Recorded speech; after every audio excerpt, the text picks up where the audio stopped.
Shabbat à tous. Bonjour à tous. Bonsoir. On va voir ce soir ensemble Elon Nishmat, Meir Ben Abraham. Intéressant. Comprendre. On commence à tirer une nouvelle paracha. La paracha Lech Lecha, tu caches, elle n'était pas transparente. Non, mais tu peux venir t'asseoir. Dommage. Exact, voilà. Toi, tu peux t'asseoir. Ce qui nous dérange avec la paracha qu'on vient de commencer, qu'on commence ce soir, c'est le premier épisode avec Abraham. Alors avant de rentrer dans le détail, jusqu'à présent, on vient de voir jusqu'à présent Abraham, Noah, des parachiotes un peu déprimantes, des parachiotes qui ne sont pas tellement sympas, si on peut dire. On voit le déluge, on voit Adam et Ève, on voit Cain et Abel, on voit la tour de Babel, la tour de Nimrod, et on voit pas mal d'autres choses qui sont bizarres. Et aujourd'hui, on va parler longuement sur le déluge, combien de temps ça a duré, qu'est-ce qui s'est passé, etc. Et tout d'un coup, comme le rabbi nous dit, on rentre dans une paracha joyeuse et heureuse. Paracha d'Abraham. Paracha de cette semaine, une paracha avec d'énormes sujets, des sujets très intéressants. Et ce qu'on va voir, c'est une des questions que tout le monde demande. Avec le fameux épisode, quand Abraham il arrive en Égypte, Abraham il vient et il dit à sa femme Sarah, ne dis pas que t'es ma femme, dis que t'es ma sœur. Comme ça, tu risques pas, rien va t'arriver, je pourrais être protégé, je vais être sauvé. Samedi soir, c'est toujours un moment propice pour apprendre, toujours un moment propice pour raconter des histoires, surtout pour l'élévation de l'âme de Meir Ben Abraham. On va rentrer dans le vif du sujet, c'est pour ça que je vous ai amené les copies, c'est intéressant, c'est riche, c'est passionnant, et ce qu'on va apprendre, c'est surtout savoir, est-ce qu'Abraham il a menti ou pas? Mais disons que cette question, on va la mettre de côté pour l'instant. Ce qui nous dérange le plus, comment se fait-il qu'il n'a pas sauvé sa femme?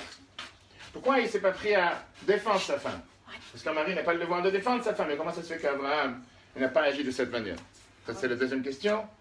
Et troisième question, est-ce que dans la vie de tous les jours, on doit agir, et ça c'était par rapport à Patrick, est-ce qu'on doit agir dans la vie de tous les jours, d'abord en priant, ou on doit aussi agir de manière matérielle, terrestre?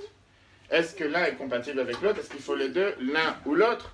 Et comment se fait-il qu'Abraham, il a essayé tout d'abord de se défendre matériellement, alors qu'apparemment, Abraham, tout court, sans avoir besoin de se défendre matériellement vis-à-vis de sa femme et des Égyptiens, aurait pu prier à Dieu, et Dieu serait largement occupé de son cas, sans avoir besoin de, si on peut dire, mentir pour l'instant. D'accord?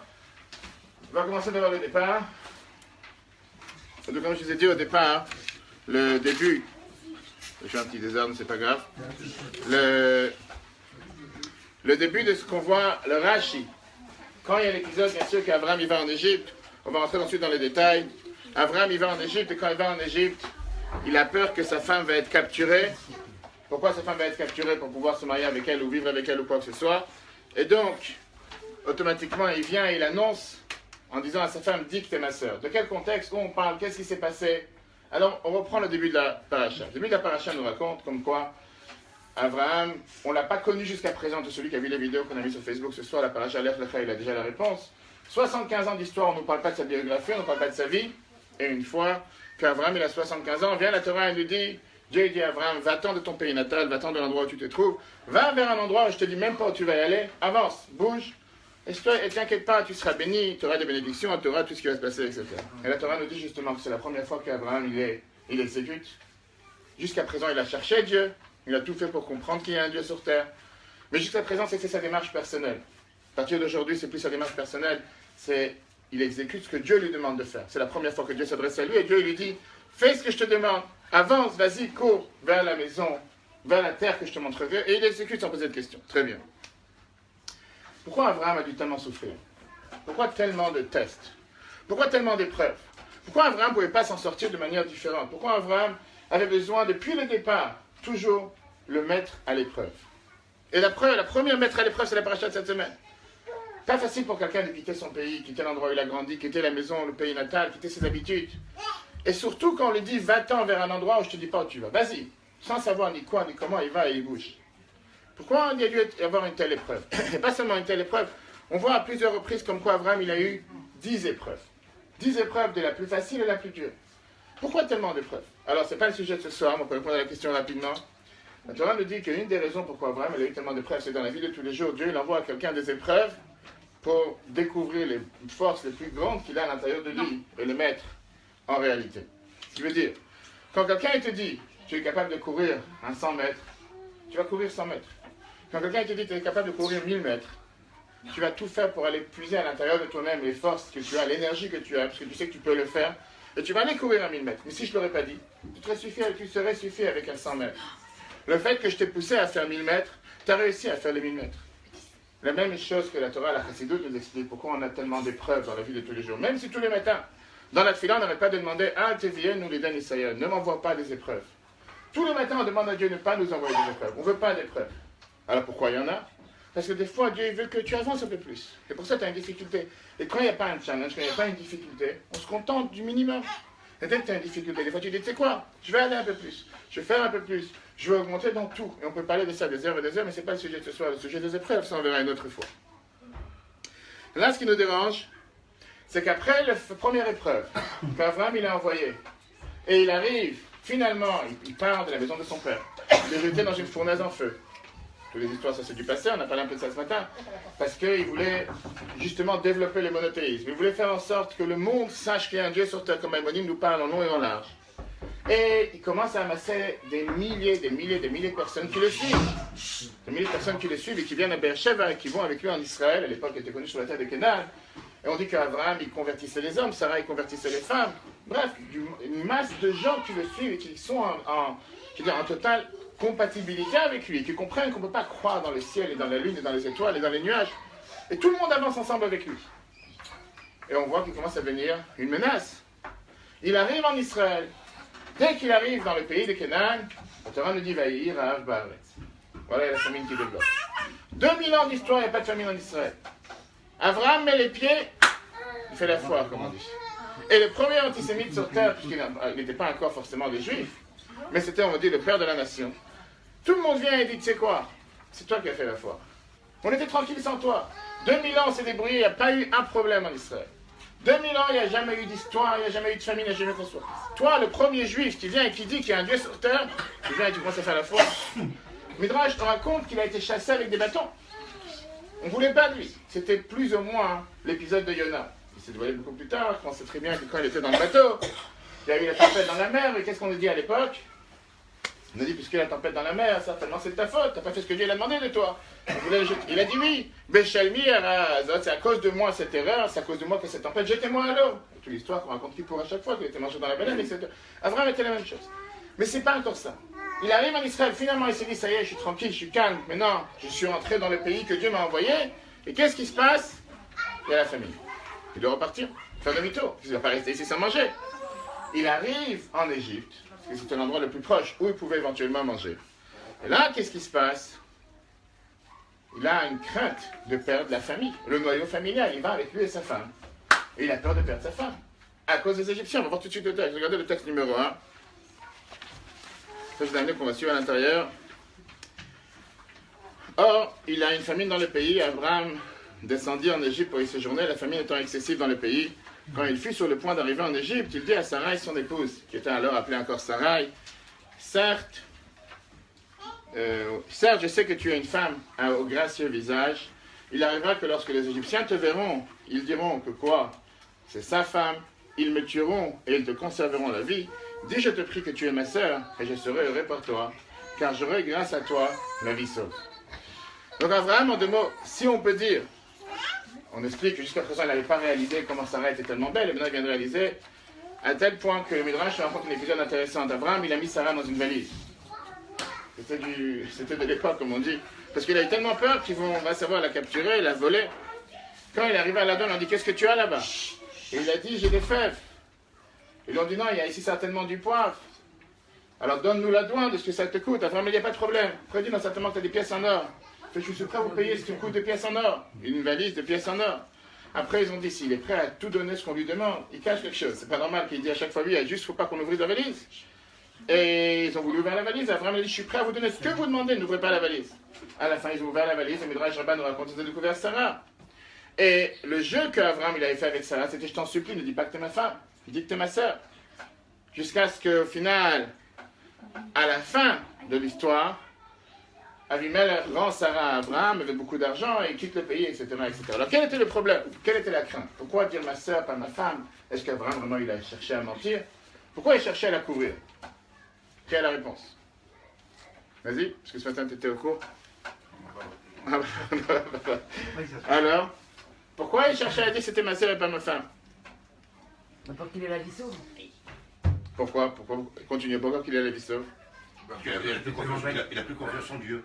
Pas qu'il a plus confiance en Dieu. Parce que Abraham, il a fait la famine, donc... Abraham, c'est pas qu'il a plus confiance en Dieu. La crainte qu'il a eue, c'est la suivante. Abraham s'est dit, si je... Hein? On le tue, on prend sa femme. Pourquoi? Parce que... Et qu'est-ce qu'il y a? Si on laisse vivant et on prend sa femme. Soi-disant, les Égyptiens, à l'époque, ils avaient cette... Ça veut dire cette... Dieu ne protégeait pas les... Oui, ça c'est ça, par rapport à ce que lui, il a dit. Mais je parle par rapport à qu'est-ce qu'il craignait? Qu'est-ce qui pouvait lui arriver? C'est ici, t'es ma sœur. Donc ils vont pas te chercher. Ils vont pas vous... il prenait les femmes des autres, des femmes mariées. Exactement. Et comme il s'est dit, t'es pas ma femme, donc automatiquement, t'es sauvé. Très bien. Mais quand on voit le texte qu'Abraham, il emploie, il dit, je pourrais vivre grâce à toi. Ce qui va t'arriver dans leurs mains que j'en ai à faire. Au moins que moi, je puisse rester en vie. C'est ce que je cherche. Et comme il dit dans la Torah, que je pourrais vivre grâce à toi. Deux mots. Toi, dis pas que t'es ma femme. Tu dis que t'es ma femme. On va savoir ce qui m'arrive. Ils vont me tuer à moi pour te capturer.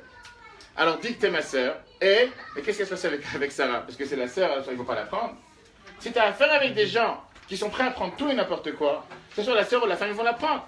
Donc Abraham, il ne cherche pas ici le bien de Sarah, si on peut dire. Il cherche son bien. Il dit, si tu dis rien, si t'es ma femme, alors ils vont me tuer pour te prendre. Si t'es pas ma femme, t'es ma sœur, donc moi, j'ai quel rapport avec toi? Pourquoi ils vont me tuer? J'ai aucun rapport avec toi. Toi, ce qui va t'arriver, débrouille-toi. Oui? C'est comme ça qu'on comprend les choses ou pas? Oui. Bah oui. On est clair? Quelqu'un ne comprend pas? C'est clair ou pas? C'est clair. Oui? On a ici, je vais vous donner... Il est un peu égoïste Oui, quand même. un peu beaucoup. Je sais pas quel mari il aurait fait ça aujourd'hui. On a ici 8 options. Ah, toi, t'aurais fait ça? Clair ou pas? 8 options, qu'est-ce qu'il aurait pu faire Abraham? Première option, faire demi-tour. Messieurs, mesdames, première option, il aurait pu faire demi-tour. Deuxième option, faire la guerre. Qu'est-ce que ça veut dire? Ils vont piquer sa femme. Qu'est-ce qu'ils vont prendre sa femme? Se battre, sans limite. Troisième option, dire à tout le monde, c'est oui, c'est ma femme, et personne ne la touche. Quatrième option, dire c'est ma sœur, et tout celui qui veut peut se marier avec elle. Au risque, peut-être que oui, peut-être que non. Cinquième option, dire à tout le monde, c'est une femme mariée, son mari n'est pas là. Si tu cherches à te sauver, d'accord? Sixième option, ne rien faire, prier à Dieu. C'est Abraham. T'as confiance en Dieu? Prie. Qu'est-ce que tu commences à raconter des histoires? C'est pas vrai. 7, divorcer sur les champs. Au moins, ils ne vont pas fauter avec l'adultère, puisque les Égyptiens, avec tout ce qu'ils pouvaient faire de mal à l'époque, ils ne voulaient pas commettre l'adultère. C'est une des raisons pourquoi ils craignaient qu'ils allaient le tuer. Donc il aurait pu divorcer, c'est terminé. 8e, il aurait pu demander au roi, à Avimelech, protège-moi, etc., etc. Donc c'est pour ça qu'on va analyser ce soir ensemble. Est-ce que l'option qu'il a prise, c'était vraiment la meilleure option? Apparemment, il y a beaucoup d'autres choses à faire dans la vie. Imaginons-nous que Dieu nous en préserve, on se trouve dans la même situation qu'Abraham. Qu'est-ce qu'on décide de faire? Est-ce qu'on agit dans sa manière? Ou bien il y a quelque chose qui est beaucoup plus cohérent, quelqu'un qui sait que sa femme elle est en danger. Qu'est-ce qu'il fait? Il se sauve et il dit débrouille-toi. Il fait tout pour la sauver, au péril de sa vie, c'est ce qu'est Abraham. Ou bien il commence à prier. Et il dit à Dieu, tu sais quoi, aide-nous, sauve-nous. Tu as une réponse? Bah, il prie. Ça c'est la réponse facile. Je sais pas, la preuve c'est qu'il n'a pas fait. Non, mais il se bat, quoi. Mais c'est ce qu'il a fait ou pas? On a analysé comment il s'est comporté. Est-ce que c'est logique d'avoir agi de la manière comment il agit? Non. S'il dit que c'est sa soeur qui est mariée et que les Égyptiens ne touchent pas aux femmes mariées, il sauve sa soeur et il s'en va. Et il sauve sa vie. Oui, mais là, qu'est-ce que lui il cherche? Il cherche à se sauver. Oui, t'es d'accord. D'accord. Donc c'est... Il faut bien qu'il trouve en disant sa soeur, c'est une femme mariée, que son mari est resté dans une autre ville ou dans un autre pays. Est-ce que ces Égyptiens touchent aux femmes mariées? C'est la question. De toute façon, ils vont prendre Sarah. De toute façon, ils vont la prendre. Alors, donc Sarah, quoi qu'ils disent, quoi qu'ils fassent, ils vont la prendre. elle n'a pas d'espoir. Donc si, en disant ça, lui, il arrive à se sauver, et derrière, à faire que la promesse que Dieu lui a faite, elle se réalise. C'est la promesse que Dieu lui a faite quoi? Par rapport à avoir Yitzhak, etc. Oui, par rapport à une grande nation, etc. Non, ce que tu dis, tu l'as lu, ou tu dis parce que tu viens de le penser? Parce que je l'ai entendu. Une partie de la réponse, on va voir. Mais c'est une réponse qu'on va débattre, parce que c'est difficile à dire interpréter. Regardons à l'intérieur. D'abord, la première question qui nous dérange dans l'histoire, c'est le mensonge. Pourquoi tu mens? Pourquoi tu mens? Tout court, pourquoi tu mens? Pourquoi dire un tel mensonge? C'est pas vrai. Comment ça se fait qu'il a dit un mensonge? Pourquoi il a dit que c'est ma soeur à la place de dire que c'est ma femme? Mais ça, c'est pas la réponse à laquelle on va voir ce soir. On peut très bien dire que dans un cas de force majeure, un cas de danger, il est en danger de vie, il n'a pas le choix. C'est pas une des mitzvot que la Torah dit, tu n'as pas le droit de mentir, tu dois te faire tuer pour ne pas mentir. Il n'a pas le choix, il peut mentir. Il doit sauver sa vie, on peut lui permettre de mentir. Très bien. La deuxième question qu'on a dit tout à l'heure, comment il a laissé Sarah être en danger? Moi, des choses, un mari, tout court, en mal, il protège sa femme avant de protéger quoi que ce soit. Il ne dit pas à sa femme, c'est quoi, débrouille-toi, t'es en galère, va te débrouiller, laisse-moi vivre. Si c'est un mari qui, peu importe s'il a un an de mariage, il te demande d'année de mariage. Et là, on voit apparemment qu'Abraham, qu'est-ce qu'il cherche à faire? Il met sa femme en danger. Et il ne cherche pas forcément à la défendre. Troisièmement, ce qui nous dérange, c'est quand on prend les mots qu'il a dit, comme je vous ai dit tout à l'heure, il dit, afin que le bien sera fait pour moi, et moi je pourrai vivre grâce à toi.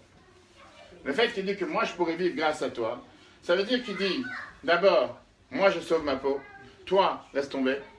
Et de pire, c'est quoi? C'est que grâce à ça, moi je vais recevoir même des cadeaux. Je vais m'enrichir grâce à ça. C'est le sens qui... D'ailleurs, c'est ce qui s'est passé à la fin. Abimelech a donné beaucoup de cadeaux. C'est pas seulement je cherche pas à te sauver. Pas seulement je m'occupe pas de ton cas. Deuxièmement, l'essentiel, c'est... Troisièmement, moi je me sauve et je m'enrichis sur ton dos. Ah, toi, ce qui est passé avec toi, j'ai aucun problème. Mais non, c'est rien, elle. Hein? La fille d'être avec des hommes. Elle était belle, hein. Parce qu'il paraît qu'elle était très belle. Oui. Donc il risque rien, c'était une femme mariée, donc elle était Ah mariée. non, elle n'est pas mariée puisque c'est sa sœur. D'où tu peux savoir qu'elle risque rien? Tu n'es pas forcément garanti. Elle se faisait passer pour une femme mariée ou pas? Elle était mariée. Non, mais elle, est-ce que lorsque... Pour l'instant, c'est ça le débat. Il vient de rentrer. Ils sont maintenant à la frontière. Je dis qu'ils sont maintenant à la frontière. Et maintenant qu'ils sont à la frontière, ils commencent à peine à commencer à débattre. Qu'est-ce qu'on va faire? Qu'est-ce qu'on va dire aux gens? T'es ma soeur, t'es ma femme. Pour l'instant, ils ne les connaissent pas en Égypte, pas forcément qu'ils la connaissent. Alors regardons Nachmanide. Bon, en même temps, c'est un. Comment on s'appelle? Simon Avot Labanim. Oui, que tout ce qui s'est passé avec les patriarches, c'est un enseignement pour nous alors. Et que ce qui est arrivé à Abraham, c'est ce qui va arriver aussi au peuple juif après. Donc, Ils sont arrivés en Égypte. Ils ont subi des comment ça s'appelle, des problèmes, ils ont eu des épreuves, d'accord. et après ils sont sortis avec des richesses. C'est ce qui est arrivé à Abraham, et c'est ce qui va arriver après à Jacob, Yosef et... Très bien, et donc, fini. C'est juste pour... Tout ce que tu dis c'est vrai, c'est un des Midrashim qui nous dit que tout ce qui s'est passé avec Abraham s'est passé avec tout le peuple juif, toutes les générations. Mais est-ce que ça justifie la manière d'agir comme il a agi maintenant? Pas forcément maintenant, on est au courant de ce qui va se passer plus tard. Nous, on le sait parce qu'on est après, on est en train de lire l'histoire. Mais au moment où il parlait. Alors, ce que tu as dit, on va revenir après, juste après. Mais d'abord, arrêtons-nous sur Nachmanide. Regardons le chiffre 2. Tous les commentateurs parlent de cette question. C'est une question qui dérange. Tout celui qui apprend la paracha, il se dit, mais comment Abraham il a pu dire un tel mensonge et pourquoi il n'a pas défendu sa femme, etc. Regardons le chiffre 2. Nachmanide, il vient et te dit que concrètement, Abraham, il a fait une faute. Il n'a pas agi de la même manière qu'il aurait dû agir. Et il te dit que pas seulement qu'il aurait dû avoir confiance en Dieu, il aurait dû sauver sa femme, et il te raconte qu'en réalité, le fait même qu'il est descendu en Égypte, c'était quelque chose de mal. Il n'aurait pas dû descendre en Égypte, il aurait dû prier à Dieu. Il y a la famille, c'est pas grave, prier à Dieu, Dieu va faire en sorte qu'il va être sauvé. Regardons le texte. 2. Sache qu'Abraham, notre père, a commis une grande faute par inadvertance, car il a amené son épouse, une juste, dans le piège d'une faute, par peur qu'on le tue. Il aurait dû avoir foi en Dieu, qui le sauverait lui, sa femme et tous ses biens, car Dieu a la force d'aider et de sauver. Moi je rajoute, facile à dire mais pas facile à faire. C'est facile à dire, je pareil. Puis Nachmanide qui est un sage en Espagne, un grand penseur juif, un grand philosophe, on ne discute pas avec Nachmanide, Ramban, très grand, très riche. Enfin, tout le monde est d'accord avec lui. Plus que ça, j'allais dire, tout le monde est en désaccord avec lui. Mais c'est important de voir qu'il y a tel avis aussi qui pense de telle manière. Alors ça, c'est une avis. Très bien. Pourquoi il ne fallait pas qu'il descende en Égypte? Yosef, Jacob, il avait envoyé ses fils. Encore une fois, Il y avait une famine aussi. Encore une fois, tu te positionnes des années plus tard. Positionne-toi où on est maintenant. Maintenant, il n'y a pas de Yosef, il n'y a pas de Jacob, il y a Abraham. C'est le père du monothéisme. C'est celui qui va dire à tout le monde qu'il y a un Dieu sur terre. C'est celui qui va faire croire à tout le monde qu'il faut croire en Dieu et pas croire en quoi que ce soit. Et qu'est-ce que tu fais toi-même? Il y a la famille, tu te sauves. Non, il n'y a pas tu sauves, il faut bien aller chercher... Mais tu viens de dire qu'il y a un Dieu sur terre. Tu fais croire à tout le monde qu'il y a un Dieu sur terre. Tu expliques à tout le monde entier, il ne faut pas croire ni dans le feu, ni dans le vent, ni dans la mer, ni dans quoi que ce soit. Croire à un Dieu, prier à Dieu. Et le miracle, ça arrive par force naturelle, par la nature. Il ne faut pas forcer le miracle au plus haut niveau. Mais est-ce que c'est pas en contradiction avec la manière que lui, il va enseigner à tout le monde? Et c'est ce que Ramban te dit.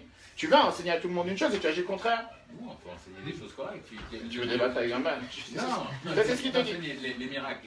Dieu, il ne fait pas les miracles comme ça aux yeux de tous. J'ai compris, mais j'ai compris ce que tu dis, mais comprends, tu as raison à 100%, on va voir à la fin. Mais comprends ce que Raman te dit maintenant. Raman, il te dit, il a fait une faute, il n'aurait pas dû agir de ça. Ça, c'est son avis. Don Yitzhak Abrabanel, qui était le ministre des Finances en Espagne, au moment de l'expulsion des Juifs d'Espagne, était un des plus grands commentateurs du Chumash, très riche. Il est en 100% désaccord avec Raman. Je ne suis pas d'accord. Comment tu peux dire qu'Abraham, il a fauté? Je crois que c'est ça quelqu'un qui a dit que je te laisse cette réponse. Je ne sais pas si c'est toi ou quelqu'un d'autre. Que Sarah n'avait pas de choix, n'avait pas de sortie, n'avait pas de moyen de s'en sortir de cette histoire.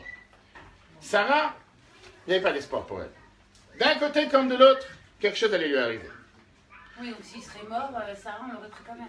C'est-à-dire, Abraham, il a vu le calcul qu'Abraham, il a fait. Dans le sac, il te dit les calculs qu'Abraham, il a fait. Toi, ton sort, j'ai pas d'espoir.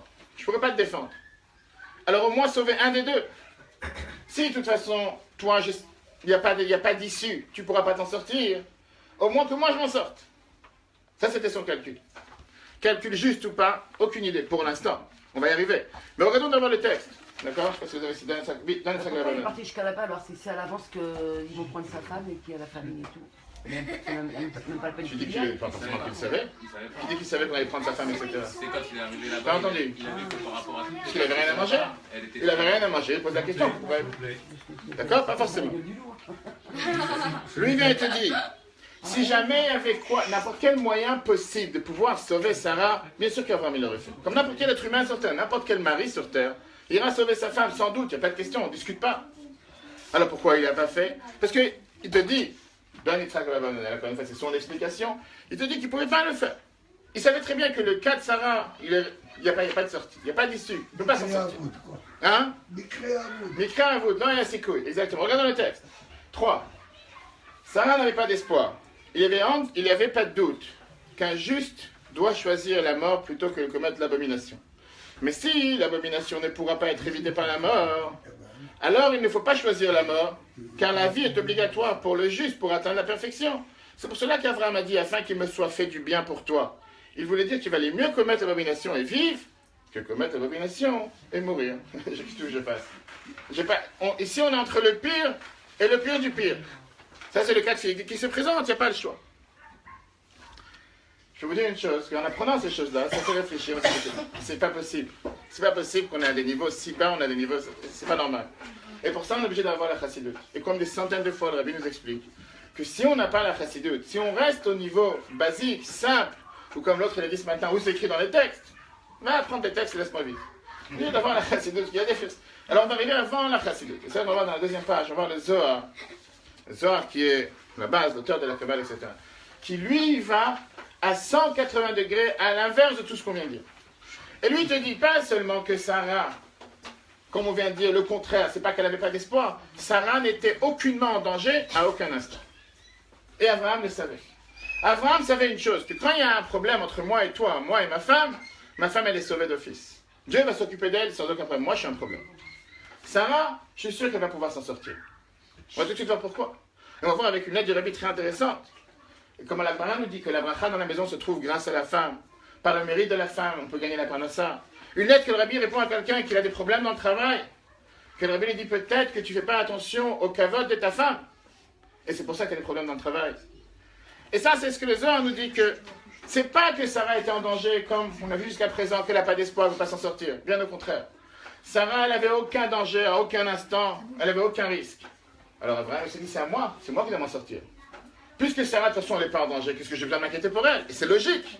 Pourquoi c'est logique? Parce que pour moi, on peut dire jusqu'à présent qu'Abraham se dit, ma femme laisse tomber. Moi, je m'occupe de moi d'abord, et ma femme laisse ça tranquille. C'est pas logique de dire qu'Abraham, il agit d'une telle manière. Viens le Zohar et te dit, pourquoi Abraham, il n'a pas défendu Sarah, il n'a pas besoin de la défendre. Elle est protégée de toute façon. Et la preuve est, comme on voit qu'après, quand elle a été capturée, Abimelech ne pouvait pas la toucher, Pharaon ne pouvait pas la toucher. On a vu après que n'importe quelle chose, personne n'a pu lui faire quoi que ce soit de mal. Pas seulement qu'on n'a pas pu lui faire du mal, la Torah te dit comme quoi elle avait un ange qui la protégeait autour d'elle. Comment il le sait, Abraham, à ce moment-là? Tu ne sais pas, il ne connaît pas sa femme. Il avait faim. Il ne connaît pas sa femme. Une seconde. Non, pas elle, mais que les autres n'allaient pas la toucher. Mais il sait très bien avec qui il est marié. On verra. La Torah te dit comment. Une seconde. La Torah te dit. Je t'avance. C'est Oublie les autres. On parle maintenant d'Abraham et Sarah. C'est le discours qu'Abraham il a avec sa femme. Il n'a pas un discours avec les autres, il a un discours avec sa femme. Il dit à sa femme, dis que t'es ma sœur. Avec le pharaon ou avec. Oublie tout ça, je te parle du discours qu'il dit à sa femme. Là-bas, c'était quoi? Pourquoi il a dit à sa femme, dis que t'es ma sœur et dis pas que t'es ma femme? Oui, pour que moi je puisse m'en sortir et que je... Il parle avec sa femme, il sait très bien c'est qui sa femme. Il sait très bien c'est qui il est. Il n'a pas besoin de dire, moi je fais confiance les yeux fermés. Il pense à toutes les possibilités. Ah oui, Encore une fois, il sait, alors ce qu'on explique, le Zohar te dit, que puisqu'il sait parfaitement que sa femme va s'en sortir, pourquoi il dit à sa femme, dis que t'es ma sœur et dis pas que t'es ma femme? Parce que moi je suis un problème. Toi, j'ai pas de problème pour toi, je m'inquiète pas pour toi. Toi, tu vas réussir à t'en sortir. C'est moi qui vais pas m'en sortir. Et puisque moi je risque pas de m'en sortir, pour ça je te demande, fais-moi une faveur pour moi. Pas pour toi. La question qu'on a demandé au départ, c'est quoi? Comment il n'a pas défendu sa femme? Comment il n'a pas sauvé sa femme? Bien la Torah te dit qu'il n'avait pas besoin de défendre sa femme. Sa femme était protégée de toute façon. Plusieurs preuves. Première preuve, plus tard on va voir comment quand Sarah elle est décédée. On dit qu'il y avait la bougie qui allumait dans la tente de Sarah d'un vendredi à l'autre. La challah qui restait fraîche d'une semaine à l'autre. Il y avait le nuage qui était là pendant toute la semaine, qui a disparu quand Sarah est décédée. Et Rivka, quand elle est rentrée dans la tente avec Yitzhak, tout a réapparu. Oui. Le rabbi te demande la question la plus simple. Abraham, il n'a pas allumé les bougies quand Sarah est décédée. Torah nous dit malheureusement quand il y a une maison où il n'y a pas de femme et il y a un homme, l'homme il a le droit d'allumer les bougies. Même en bon terme, quand une femme va en voyage, un vendredi, un samedi, quoi que ce soit, le mari a le droit d'allumer les bougies. D'accord? Pourquoi on n'a pas dit que quand Abraham il allumait les bougies, il y avait des bougies qui duraient d'une semaine à l'autre? On n'en parle pas. Là, c'est quand elle était chez Abimelech capturée, on dit que Sarah disait à l'ange, frappe-le, parce qu'il avait capturé, etc. Et l'ange il écoutait ce que Sarah disait. Abraham, on n'a jamais vu à aucun instant dans la Torah qu'Abraham il parlait avec un ange. Troisième point que la Torah te dit là. Quand il y a une histoire avec Ishmaël, avec un gars, on verra ça plus tard, c'est pas le parachat de cette semaine. Encore une fois, Sarah elle dit quoi faire, Abraham il met en doute, et Dieu dit à Abraham, écoute ce que ta femme elle te dit. Quand la chatomère elecha Sarah, je parle tout ce que ta femme Sarah te dit, écoute dans sa voix. Sans arrêt, on voit à plusieurs reprises dans la Torah comment Sarah elle est protégée. Sarah elle est en direct, pas besoin, prends pas la tête. Te fatigue pas à protéger ta femme. Le problème qu'on avait besoin, c'était qu'Abraham se protège. Regardons le texte. Cette version est meilleure quand même. 100%, je suis tout à fait d'accord. Je suis tout à fait d'accord. Ça n'a pas de sens de dire qu'il a fait une erreur. Alors, encore une fois, on peut pas, on est humain, on ne peut pas parler contre le Ramban et contre Saint mais je dis, les autres explications, c'est dur à croire, c'est dur à digérer, comme on va dire. Là, tu dors plus Mais en fait, tranquille. elle n'a pas fait d'erreur, parce que ça fait... C'est une autre explication, c'est une troisième explication. D'accord? Avançons. Hein? T'as pas compris? Le niveau T'as pas de compris? Sarah était aussi elle était protégée. Elle avait un, comment on dit, un magasin. Plus grand encore qu'Abraham. Elle était protégée. Et Moi, j'avais pas- elle le savait très bien. Voilà, J'allais pas te dire, juste ce point-là, t'as pas compris. Ça, on reviendra après. On avance. Regardons le Zohar. Chapitre 4. Rabbi Eliezer a commencé son enseignement. Dis de grâce que tu es ma sœur. Ce verset est difficile. Est-ce qu'Abraham, qui craignait la faute aimée par Dieu, a parlé ainsi à sa femme afin qu'il lui soit fait du bien? Seulement, Abraham, bien que craignant la faute, ne s'appuyait pas sur son propre mérite et n'a pas demandé à Dieu de le sauver du fait de son mérite propre, mais par le mérite de sa femme. C'est-à-dire qu'il a prié à Dieu de sorte qu'il gagne grâce à elle les biens des autres nations. Car un homme mérite la richesse par le mérite de sa femme. Comme il est dit, la maison et la richesse sont l'héritage des pères, et par Dieu, la femme sage. Ce qui nous apprend que celui qui mérite une femme sage mérite tout. Aussi est-il écrit, le cœur de mon mari a confiance en elle, il ne manquera pas la richesse, c'est ce qu'on dit tous les samedis, tous les vendredis soirs pendant la Réchetra, il batarba lev ba'ala, beshala lo yassa, et le Midrash nous dit, on parle ici d'Abraham et Sarah. C'est grâce à elle qu'Abraham est allé acquérir la richesse des autres peuples, et il comptait sur son mérite à elle, puisqu'il ne réussissait pas à toucher, à le punir. La suite. Je vous lis un paragraphe de l'Agmara. L'Agmara vient de dire la phrase suivante. Amarabi Chelbo, il faut que tout le temps quelqu'un fasse attention au kavod, à l'honneur de sa femme. Parce que la bracha se trouve dans la maison d'un être humain seulement grâce à sa femme. Dont on le sait, c'est écrit dans la Torah, la paracha de cette semaine, où l'Avram etiv ba'avora. Que Dieu, il a fait du bien, il a agi bien comme il faut envers Abraham, grâce à elle. Et c'est ce que Rava, il disait aux habitants de la ville de Machusa. Respectez vos femmes afin que vous deveniez riches, et nos sages nous disent clairement qu'on a un devoir de respecter sa femme, beaucoup plus que soi-même. Ainsi c'est écrit dans la maman. En d'autres mots, si quelqu'un ne réussit pas dans les affaires, il a deux problèmes, sans trop à regarder. Ce que la Torah nous dit. Première chose, est-ce qu'il donne le maaser en tzedaka? Est-ce qu'il donne la dîme? Est-ce qu'il fait ce que Dieu attend de lui? Et la deuxième, est-ce qu'il respecte sa femme comme il faut? S'il respecte sa femme comme il faut, à ce moment-là, il est garanti de réussir. Et s'il ne respecte pas sa femme comme il faut qu'il commence à respecter sa femme pour pouvoir réussir. Bien, Abachil Kia, comme on a dit, on raconte une histoire. Hein? Pour ça que tu fais ici, Joe. Ah, bah, je pensais qu'il allait dire qu'il n'a pas compris. Abachil Kia. Abachil Kia, il vient, l'Admara nous dit, le petit-fils de Chonia Meagel, la fameuse histoire que l'Admara nous raconte, avec Chonia Meagel qui était celui qui y avait une grande sécheresse, c'est pas de pluie qui est tombée. Chonia, il est venu, il a fait un cercle, il s'est mis dans le cercle, il a dit à Dieu, tout le temps que la pluie ne tombe pas, je ne sors pas de ce cercle, etc. Et grâce à ça, la pluie, elle est tombée. Mais sauf que son petit-fils, le Chachamim nous dit qu'il est venu, et ils lui ont dit, puisque tu es le petit-fils d'eux, et aujourd'hui il y a une sécheresse, toi aussi fais la même chose que ton grand-père, fais en sorte que la pluie tombe. Dieu vous écoute, vous avez un câble Ethernet en direct, pas le wifi qui coupe sans arrêt. Peut arriver. Il est parti avec sa femme prier, chacun dans un autre coin de la maison. Et après un certain temps, les nuages ont commencé à arriver du côté de sa femme et pas de son côté. Bien, les Chachamim, ils lui ont demandé pourquoi Dieu a répondu à la prière de ta femme avant de répondre à ta prière. Il a répondu, parce que quand la femme elle est dans la maison, c'est elle qui donne à manger concrètement aux pauvres, alors que moi, je donne à un pauvre de l'argent pour l'acheter à manger. En deux mots, ce qu'elle fait comme bonne action, c'est du direct. Moi, c'est pas du direct, c'est quelque chose qui est de passage. Sur les paroles du Zohar, voilà tout de suite la lettre du Rabbi, je crois que je l'ai laissé à la fin. Oui. Le Rabbi vient et te dit, de là on comprend pourquoi Abraham, il ne cherchait pas seulement à vivre grâce à elle, mais il cherchait aussi les cadeaux qu'il allait recevoir. Parce que Dieu lui a dit, je te bénirai avec une grande richesse. Abraham, il savait très bien que Dieu lui a donné une richesse. Il savait tout le temps qu'il faut qu'il fasse un récipient matériel pour pouvoir recevoir et mériter cette grande richesse. Et s'il ne va pas agir de manière matérielle, il ne va pas mériter cette richesse. Pourquoi? Parce que comme on l'a dit tout à l'heure, Abraham il aurait pu rester de manière passive en disant, Dieu m'a promis, Dieu m'a béni, automatiquement je vais le recevoir. Abraham savait une chose, Dieu il te bénit, bechol achète assez dans ce que tu fais concrètement, matériellement. Et si tu ne bouges pas un doigt, si tu ne vas pas travailler, tu ne risques pas de recevoir de richesse. Quand il est descendu en Égypte, et il a vu que les gens s'intéressent à Sarah, Abraham, il s'est dit, je suis sûr que Sarah ne va pas la toucher. Mais il s'est dit, peut-être que maintenant, c'est le moyen de pouvoir remplir la bénédiction que Dieu m'a donnée d'avoir la richesse. Dis que tu es ma sœur. Comme ça, grâce à toi, moi, je vais bénéficier de la bénédiction que Dieu m'a donnée. Et c'est pour ça qu'il ne s'est pas suffi seulement avec la prière et la bénédiction que Dieu lui a donnée. Il a joué le jeu, comme on dit. Il a fait ce théâtre pour pouvoir bénéficier de la bénédiction que Dieu lui a donnée. La chassidoute et la kabbale te donnent de manière beaucoup plus profonde à comprendre cette chose-là. Abraham, ici, ne cherchait pas une richesse pour soi-même.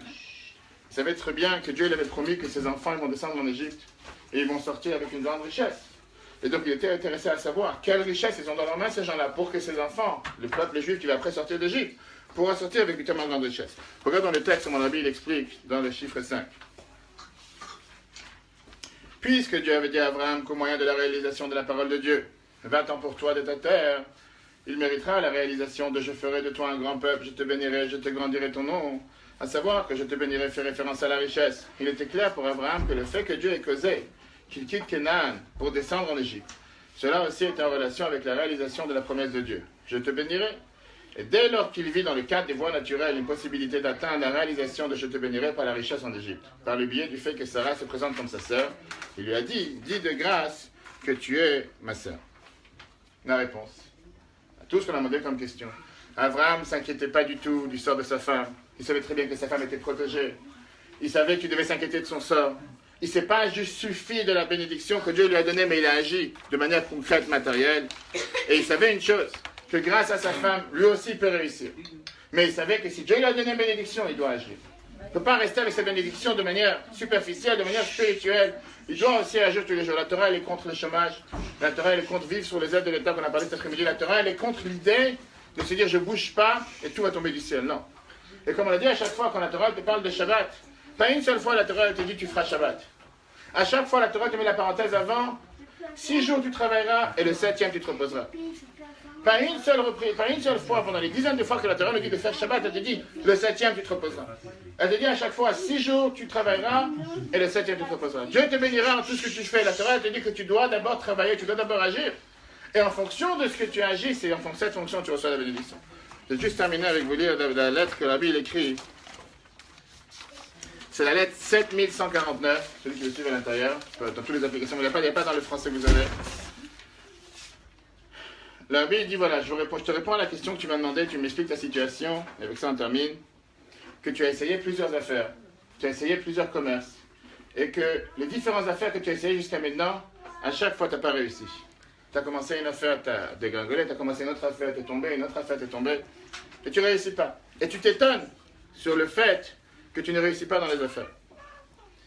Et la Bible dit, apparemment, tu as oublié ce que tu m'as écrit au début de ta lettre. Et qu'en début de ta lettre est la réponse à ta question. Parce que tu as reçu une lettre du rabbi précédent, mon beau-père, qui te dit de s'occuper de ton fiançailles, de t'occuper de ton mariage comme il faut, et après de t'occuper de tes affaires. Et toi, tu as fait l'inverse. Tu es parti d'abord t'occuper de tes affaires, et après tu t'occupais de ton mariage. Même si beaucoup de personnes, on leur donne leur panassa sur le compte du futur, mais la bracha dans ce qu'on fait, c'est seulement grâce à ta femme. Ça va bien terminer la lettre. Alors donc, la Bible dit que si jamais tu aurais fait ce que mon beau-père t'a dit, de t'occuper de ta femme, de t'occuper de ton couple, et après de tes affaires, tu aurais vu la bénédiction. Alors, est-ce que ça veut dire que toutes les femmes avaient la bénédiction sur terre? Malheureusement, c'est en direct, je ne peux pas dire ce que je pense, on dira après. Il y a des exceptions, mais la Torah, elle te dit, on a vu dans la Gemara, et on voit la prébaser sur Abraham et Sarah. On vient de voir la leçon qu'on apprend dans la paracha de cette semaine, que oui, 100%. La Torah dit que quelqu'un qui fait attention à l'honneur de sa femme, quelqu'un qui fait attention à la manière comment il se comporte dans son couple, il mérite d'avoir la bénédiction de Dieu sur terre. Et quelqu'un qui, malheureusement, dans son couple, ne fait pas attention au respect de l'un envers l'autre, des deux sens, à ce moment-là, il a moins de bénédictions. Avec ça, on termine. Hein? Question? Surtout que ça soit de deux sens. Ça sera toujours dans le sens. Shabbat à tous. J'ai pas compris ça.